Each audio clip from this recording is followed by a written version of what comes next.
Eu até costumo dizer, Aldo, um caso de um trilheiro que estava participando de um rally, e aí eu volto a te perguntar sobre essa questão dos cuidados com a parte física. Ele fazendo a trilha de moto, participando de um rally, e ele resolveu não fazer a parada para ganhar tempo durante a trilha. Resultado, não se alimentou, não se hidratou, teve a queda da glicemia, resolveu encostar a moto para descansar um pouco, achando que estaria cansado. Ele se encostou numa pedra e desfaleceu, ficou desacordado. Graças a Deus foi resgatado, por quê? Porque a organização do evento percebeu que a moto dele estava demorando a chegar nos pontos de apoio e estava parado, porque tem o GPS, estava parado em um determinado ponto. Essas trilhas, elas são todas cronometradas, como você mesmo disse. Mas aí eu te pergunto, até onde vai esse trabalho de conscientização desses trilheiros para dizer assim, ó, qual é o teu limite? Qual é o limite do A? Qual é o limite do B? Vocês têm esse monitoramento, por exemplo, o fulano tem que se alimentar de hora em hora, vai participar, mas ele tem que ter, por exemplo, é diabético, precisa parar para tomar uma medicação. Tem esse acompanhamento, é necessário ter esse acompanhamento, porque assim, você está tratando com vidas, você é o responsável pelaquela equipe. Aí o cara te omite uma informação, e aí depois você paga uma conta alta. Como é que é feito esse monitoramento desses atletas, Walter? Vamos lá. No Trail Run, nas competições, que são as provas, é necessário apresentar todo um relatório médico, relatório de cardiologista, o cardiologista liberando você para realizar aquela prova, o cardiologista assina um termo específico para aquela prova, dizendo que você está apto, você anexa os exames relativos a cada prova solicita um tipo de exame. Então, se apresenta os exames, apresenta o laudo assinado pelo médico que atestou que você está apto a realizar aquela prova e entrega para a organização da prova. Na questão do trekking, não tem essa fiscalização, vamos assim dizer, não é? Então, volta àquele ponto que eu falei no início da nossa conversa. O autocuidado e o autoconhecimento seu. Sim. A prova, ou a trilha que a pessoa vai fazer, como que é o percurso da trilha, qual a distância entre pontos de apoio, qual a distância total, qual a distância diária que vai ser percorrida, tudo isso influencia nesse seu autocuidado, no seu autoconhecimento. E por falar nessa questão de influência, até que ponto esses praticantes desse esporte, eles tomam essas decisões arriscadas que podem influenciar aí nessas trilhas? Por exemplo, é como eu te perguntei, eu estou aqui fazendo essa trilha, mas eu vejo ali um participante que parou. Não, porque ele quer muita imagem, ele quer gravar tudo, ele quer registrar tudo.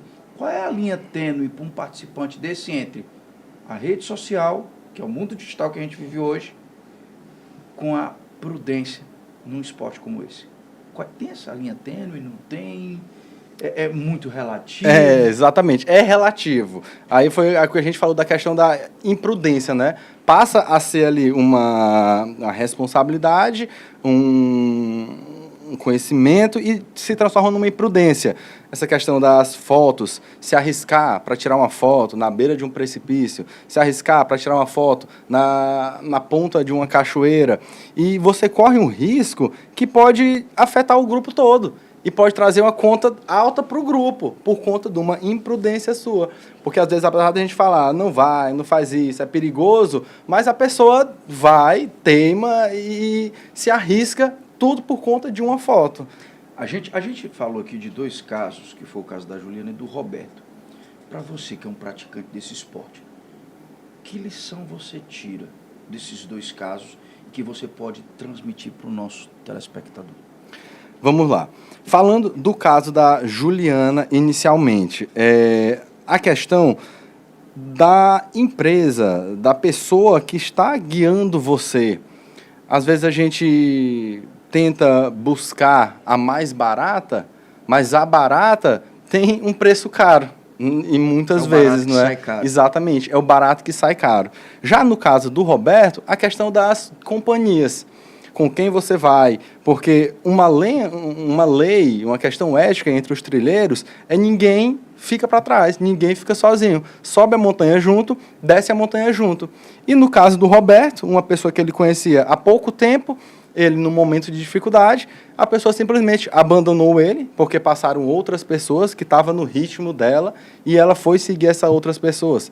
E aconteceu o que a gente acompanhou. Graças a Deus, no caso do Roberto, a gente teve um final feliz, apesar das dificuldades que ele enfrentou, da fragilidade, da fragilidade que ele estava, mas tivemos um final feliz, vamos assim dizer. No caso da Juliana, infelizmente, a gente não pode dizer o mesmo. Então, fica essa lição.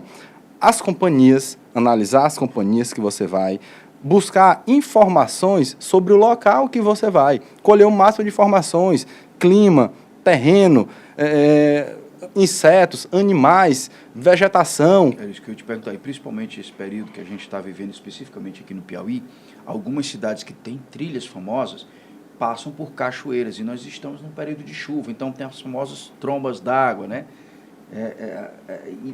E as pessoas, por exemplo, a flora tem muita planta aflorando nesse período, que é a questão das abelhas, vai para a questão dos alérgicos.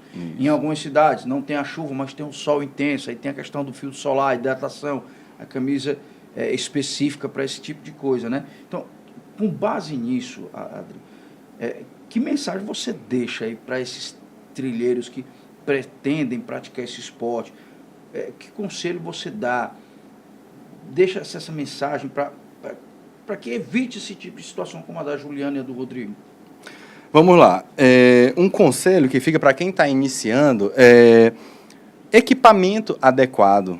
O mínimo, pelo menos um tênis adequado para aquela prática esportiva, uma roupa com a proteção necessária para o local que você vai. Estudar o local que você vai, como que é o terreno, como que é a vegetação, quais que são os animais. Na questão das cachoeiras, nós estamos aí iniciando agora o período das cachoeiras.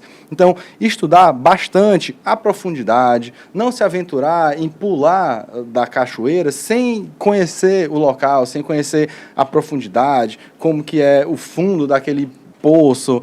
E se hidratar, levar água, levar alimentos. Eu costumo sempre levar, até eu gosto de pecar pelo excesso. Se eu vou para passar determinado tempo, eu vou levar alimento e água para 6 horas, eu levo para 10, 12 horas. E peca pelo excesso, peco mas não pelo pelo excesso. asfalto. Exatamente. A gente peca pelo excesso, mas de uma maneira positiva, Sim, sim. não é? Então, o recado que fica é esse: tomar bastante cuidado, autoconhecimento, porque a distância que você percorre no asfalto é diferente da distância que você percorre numa trilha. 5 quilômetros de asfalto são bem mais fáceis do que 5 quilômetros de trilha. Às vezes, 5 quilômetros de trilha valem por 10, 12 quilômetros de asfalto. Exatamente, porque tem subida, tem descida, é bem mais técnico. Então, a mensagem que fica é essa: autoconhecimento, autocuidado e o uso mínimo de equipamentos. No mínimo, um tênis, para você conseguir caminhar confortável naquele terreno, independente do terreno que seja, um tênis. É importante você que está acompanhando informar se você tem algum problema de saúde para a equipe. Olha, eu tenho diabetes, olha, eu sou alérgico à picada de inseto.